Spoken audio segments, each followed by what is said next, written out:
Fala pessoal, e aí, tudo certo? Galerinha, então hoje, na segunda aula, sistema de numeração, vamos conhecer 3 tipos de sistema de numeração, tá? Embora exista um quarto tipo aí, que é o octal, ele está um pouco em desuso, tá? Então, a base que eu vou passar para vocês aqui hoje é suficiente para vocês entenderem como funciona o octal. Mas eu vou discutir com vocês hoje o decimal, o hexadecimal e o octal. E o binário, beleza? Que são os 3 sistemas mais utilizados aí. Mas vocês vão conseguir entender tranquilamente depois o octal, se alguém quiser dar uma aprofundada, ok? Vamos lá. Pessoal, o sistema decimal. O sistema mais utilizado é o sistema que a gente aprende na escola, né? Utilizando os 10 dedos das mãos. Então, ele é composto aí por 10 dígitos, que são os dígitos de 0 a 9. Pessoal, não esqueçam, tá? O 0 é um dígito, você deve contá-lo como um dígito. Às vezes a gente fala, sistema decimal, quantos dígitos? 10, correto, são 10 dígitos, mas qual é o dígito mais alto? É a base, que é o decimal, menos 1. Então, se meu sistema é decimal, tá?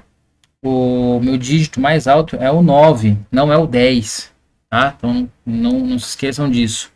Tá? O número mais alto que a gente consegue contar, ou melhor dizendo, o dígito mais alto é a nossa base menos 1. Então, se minha base é decimal, o número mais alto é o 9.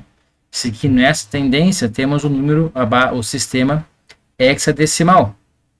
Tá? Pessoal, o hexadecimal ele é utilizado para representar números que são muito grandes, né? números em decimal que são muito altos. Né? Em hexadecimal eles ficam menores um pouco, não é que ele fica menor, né? Ele representa a mesma quantidade, tá? Só que em termos de número de casas ele fica menor, tá? Perceba que o número é 5.535, né? Temos 5 dígitos aqui, representado por FFF, tá? Mas o que é esse F aqui? Vamos verificar já o que é, tá? Pessoal, o hexadecimal então, o nome já diz, né? Hexadecimal, são 16, hexa é 6, hexadecimal 16, tá? 16 dígitos de 0 a 9.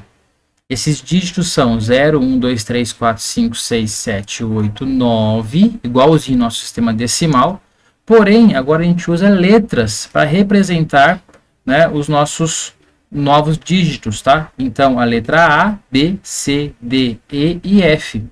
Fazendo uma conversãozinha, na verdade, seguindo a tendência aqui, né? 8, 9, em decimal seria o 10, então o dígito A em hexa representa o número 10 para a gente em decimal, o B em hexa representa o 11 em decimal, o C representa o 12 em decimal, o D representa o 13 em decimal, o E o 14 em decimal e o F e o 15 em decimal, ok?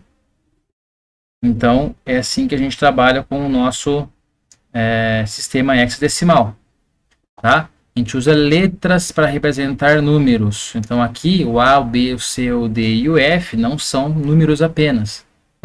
Não são letra apenas, eles são números, tá?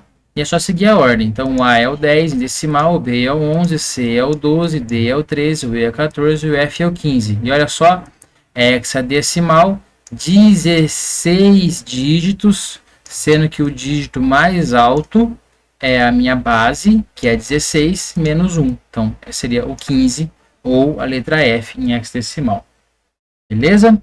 E aí, para representar um número em hexadecimal, a gente pode ou colocar um 0x antes do número. Então, por exemplo, FA aqui é um número, tá?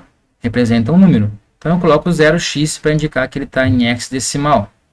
É lógico, se o número tiver letras, tá claro que ele é um número hexadecimal para a gente, né? Porque nenhum sistema que a gente trabalha, nem o decimal e nem o binário, nem o octal, né, trabalha com letras. O único sistema que trabalha com letras é o hexadecimal. Mas você pode ter um número, por exemplo, 4, 5, né? Que seria não é correto falar 45, mas seria o 4, 5. Eu coloco 0x, 4, 5, indicando que esse 4, 5 está no sistema hexadecimal, tá? Se não tem nada, subentende-se que está no decimal, tá? Podemos também ou colocar o 0x ou colocar um H no final do número. Então, por exemplo, FA, um Hzinho. E esse Hzinho é só para indicar que esse número que está vindo aqui na frente está na base hexadecimal, ok? Ou colocar um 16zinho subscrito aqui, ó, FA16, tá bom? Então, sistema hexadecimal. E por último, nosso sistema binário, um sistema bem simples aí, composto apenas por 2 dígitos, que a gente chama de bit, né? Esses bits podem ser 0 ou 1, apenas 2 valores, que são nossas variáveis digitais que a gente viu na aula anterior, ok? É um sistema muito utilizado aí, muito utilizado não, né? É um sistema que é utilizado internamente nos computadores, né? Fazendo a lógica se tem corrente ou não tem corrente, seus transistores internos do computador trabalham dessa forma. Então a gente tem aqui 0 e 1. Da mesma forma, para representar um número binário, logicamente ele só pode ter dígitos zeros e uns, tá? Se tiver um outro dígito, ele não é binário. Se tiver um 2, um 3, um 4, ele pode ser hexadecimal ou decimal. E se ele tiver letra, obviamente ele só pode ser hexadecimal, como a gente já viu no slide anterior. Mas para representar um número no binário, a gente pode colocar um 0b antes do número. Então, por exemplo, 0b, 01, 01, 01. Não sei quanto vale esse número aqui em decimal e não sei quanto vale esse número em hexadecimal. Isso aqui é foco da nossa próxima aula. Ok? Ou, né, colocar um 2 subscrito. Então, 01, 01, 2. Ok? Galerinha, esse foi a nossa aula, então, de números binários, tá? Tem uma empresa parceira trabalhando com a gente no site, que é o Fala de Sala, e ela fez uma camiseta, 2 camisetas inclusive, tá? Uma em hexadecimal e uma em binário, representando o ano de lançamento da empresa, tá? Vou deixar o link aqui para vocês verem a camiseta. Quem gostou aí, é uma camiseta bem legal para vocês mostrarem que aprendeu esses números e depois na próxima aula fazer a conversão. Vou deixar a imagem aqui para vocês um pouquinho. Na descrição vou deixar o Insta e o endereço o site da loja. Beleza? Valeu, galerinha. Até a próxima aula, que é conversão entre bases. Valeu!